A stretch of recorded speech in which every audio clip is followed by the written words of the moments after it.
I summarized a list of lucky 13 pieces of advice from the Center for Women in Law 2022 Women's Power Summit last week. The list covers advice on empowering yourself, on leading people, on leading change, and on investing in yourself. Check out the full list on my site, callmemapo.com.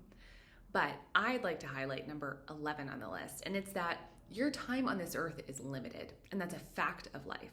So prioritize what's most important. I actually put this advice to action last week during the summit. You see, a couple of weeks ago, we lost our dog, Atticus. He was 14 years old. He had a wonderful life. We're so grateful for that.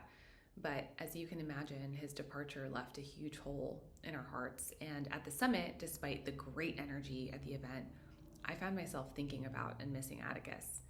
Well, lucky for me, one of the optional summit events was goat yoga early on Thursday morning. And what could have been more important than communing with cute furry animals during my time of grieving? And then after goat yoga, I went for a long walk and greeted every single dog whose owner would let me. Now, I could have spent that time catching up on email, organizing my notes from the event, checking in at work, meeting and networking with the other summit attendees, but I made the decision to prioritize my mental health and family matters. I know that was the right thing to help me work through losing Atticus. And you know what?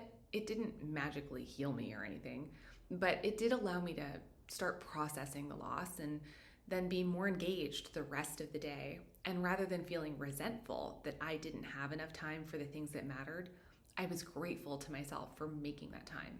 So, your time on this earth is limited, and that's a fact of life. So, prioritize what's most important. Excellent advice. What advice would you add?